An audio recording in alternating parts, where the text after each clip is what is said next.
So we'll now go back to one or two earlier lines.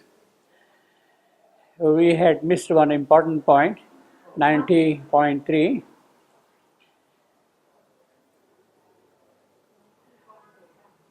The point is, it is for the first time in the epic that the name Ashwapati appears. For the first time. After almost 10,000 lines. 10, after 10,000 lines, he was saying he, and all that kind of thing. Who that he was, he had not named until then. Now, that is, of course, a great creative art. Why the name was kept back, held back.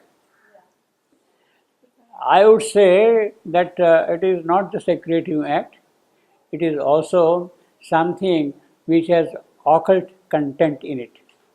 Why it was held back? Only when this traveler of the world, when this colonizer of the world, etc., etc., etc., becomes real Ashwapati, then he is named. Until then, he is doing sadhana, doing this, making all kinds of progress, so to say, spiritual progress and whatnot. When he has got that full siddhi, then he becomes Ashwapati. That is one way of looking at it. The other way of looking at it is only in the presence of the mother the child is given name. Pardon me? Not bad. Not bad. See, until then, all right, you are doing many things, but when the mother is there, then the name of the child comes up, you see. And then he becomes. What I happened? think so. Huh? It sounds all right? Yeah, I don't know. Well, at least we can hazard an idea, see. He becomes Ashwapati.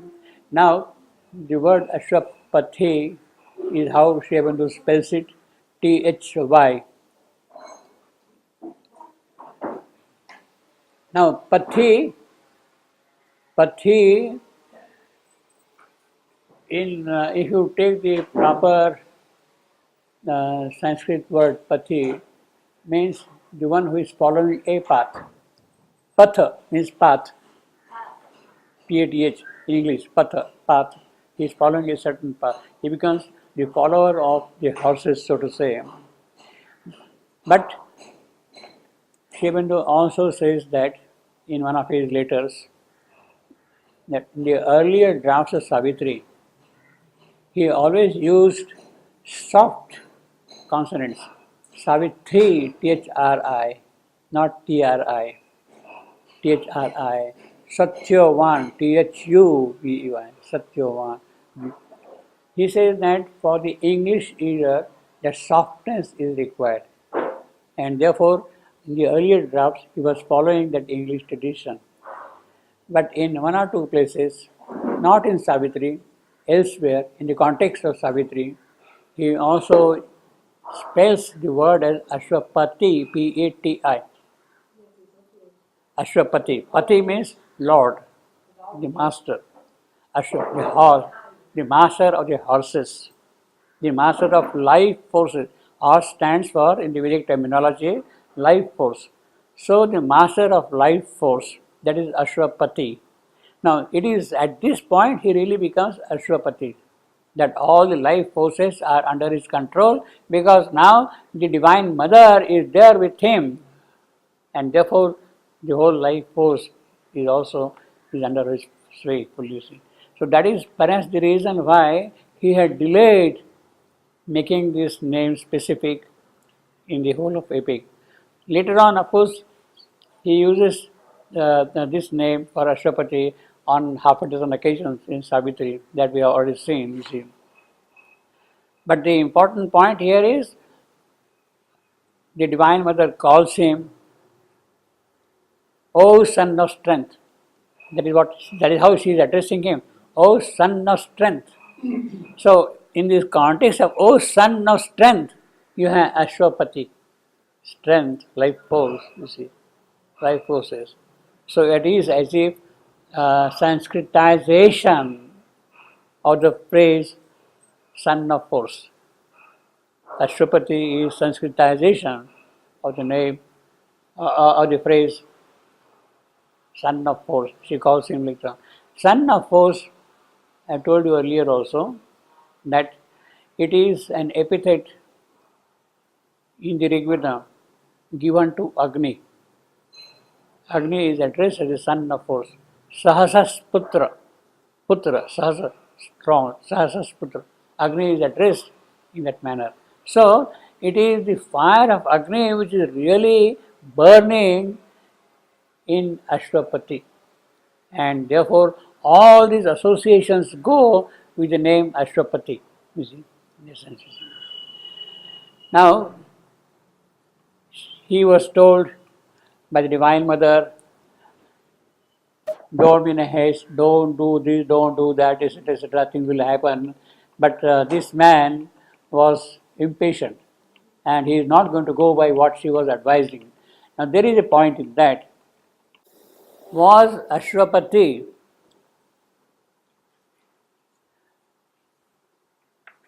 opposing what the Divine Mother herself says? Was he challenging it? Was he dismissing what she was telling him to do? Normally, in all the cases, we always say, "Oh Lord, whatever thou willest, I accept, I accept, I accept." We don't impose our own will anywhere at all, as if we had nothing to ask of our own. Whatever he wants, let him do for me. That is the kind of a submission which we have. Now, I will say that that is a very weak submission. Whatever you want for me, let that happen, is a kind of a feminine submission. Weak submission. Submission. Weak submission, you see. Now, yeah, but the real thing is that is not acceptable. You have to have something of your own. You have to demand something of your own. You must be prepared. You must have that kind of a siddhi in you, yogic samarthya, yogic force in you to demand something of your own. Therefore, what she is advising is one truth aspect. What she is advising is one truth. Yes, she is not wrong. She is telling him, let time do things and all these things will happen, etc., etc. They were perfectly correct.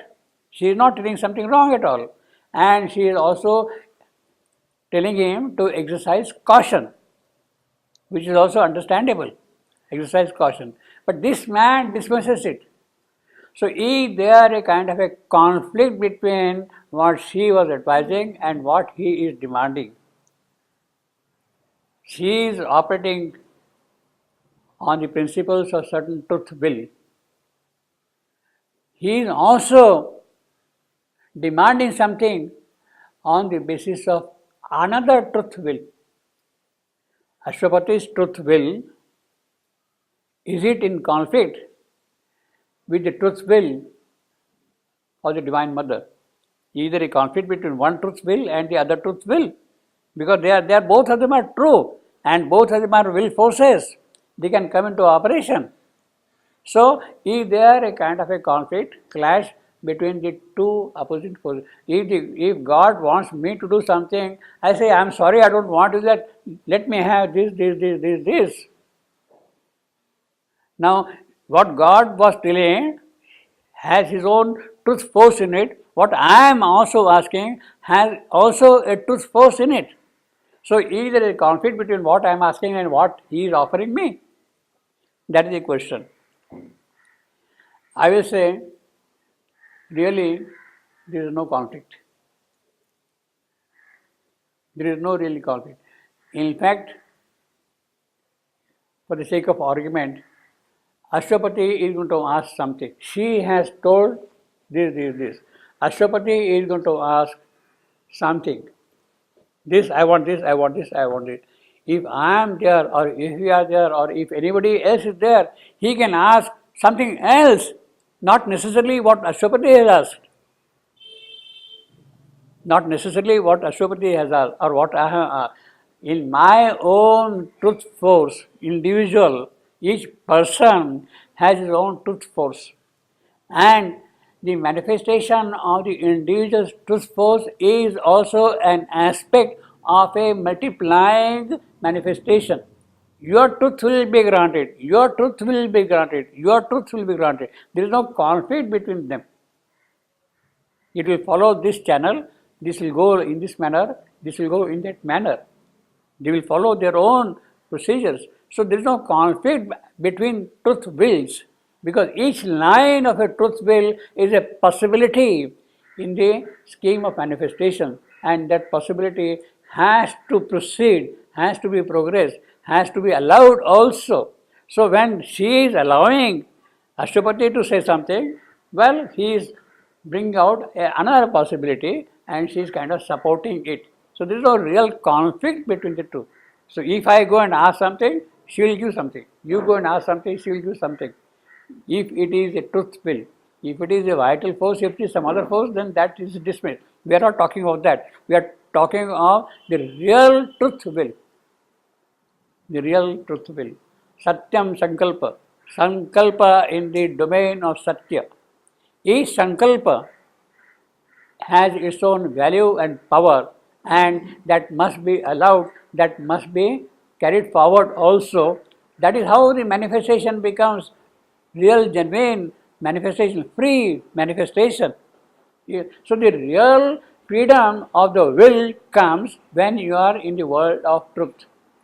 And each person, each individual then has the possibility of carrying out his true individuality the way it should develop.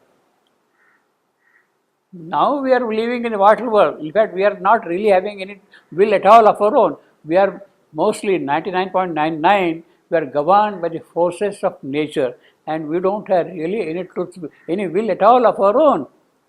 All our longings, all our wishes, everything is imposed by nature, and we say, I want individuality. There is no individuality at all. Individuality will come only when you are totally above nature. When you are in the world of truth, then only your genuine individuality starts coming out. So here we have a wonderful example of how in the truth will, many truth wills can prevail and can be allowed to follow their own lines of development. So Ashwapati is asking something which is not really in the line of what he was advised to do, you see. So that way, I will say it's a big lesson of Savitri. It's only in Savitri you say that each one has the possibility of exercising his own will force. Will force. In fact, we have seen also earlier when Savitri is facing the Supreme, meeting the Divine, and the Divine told Savitri, Savitri, you have done something wonderful. You have come all the way up here in this beautiful world. Come and stay and live. That was what she was offered. Come and stay here in this heaven of wonder and beauty and all that. Savitri again exercises her own personal will force. I am sorry, I am not interested in your heaven. She is denying, she is refusing to accept what she was advised to do. I am not interested in your heaven at all. Who wants your heaven? It's not something new to me. I am a native of heaven, and you are not really offering me something new, something different at all. What I want is something for the soul of the earth. What I want is something for the soul of the earth. So that is the kind of the yogic force which is Savitri asserting her will. Here also, Ashwapati is asserting his truth will by saying, what I want is that you should come down here and incarnate yourself in the mortal world. That is what it is. So this is the will force which has, so we have to develop our capacity. Yogic tapasya has to be taken forward to such an extent that we know what we should ask and insist upon that being given. You see. And here Ashwapati has developed the capacity in such a way, up to such a point, that he has already established in Satchidananda, in the transcendent, a new creation. And he tells to the Divine Mother, now, it is not that she is not perhaps aware of it, she is certainly aware of it, but it has to be revealed, spoken by Ashwapati. She is not going to tell. She is not going to tell, yes, I know what you are doing and all that thing. It has to be made explicit. Yes, I have done this thing. Here is a new creation established there in Satchidananda. Now it is your job to bring it down. That is what he said. Now, in a certain sense, as if the Divine Mother is waiting for Ashwapati to say that. It is he who should ask for that, and then he will be given. It is not that, all right, I will come and do. No. You have to ask for it, and then it will be done for you. You see. I saw the omnipotence flaming pioneers over the heavenly world which turns towards life, come crowding down the aimless stairs of birth, forerunners of a divine multitude. This is what he says, the Gnostic race. It is kind of ready to come down upon earth. It is ready to come down upon earth. Divine multitude, I told you last time, divine multitude is a Vedic phrase. In the Vedas, Divyam Janam, that is what they say. Divyam, divine, Janam, people, divine people. They are there and they are waiting for their birth. Now, it is he who has to tell, then it will be granted.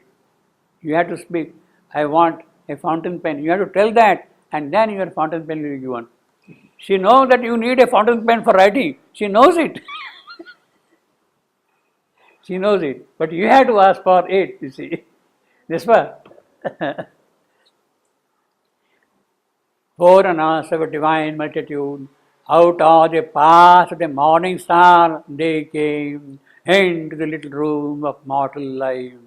Now, he is telling that they are already there, established. It is this new creation, a new and marvelous creation arose. This is what happened there, see. It was established by his tapasya, by his yoga in the transcendent, in Satchidananda world. And the job of bringing down that new creation upon earth is not his job, it is her job. So his insistence is, Madam, again, you please come down and see that the new creation gets established upon earth. You see. Into the little room of mortal life. He wants that thing in the mortal world. Satyaloka is there all right, but now in Mrityu Loka it must happen. You see.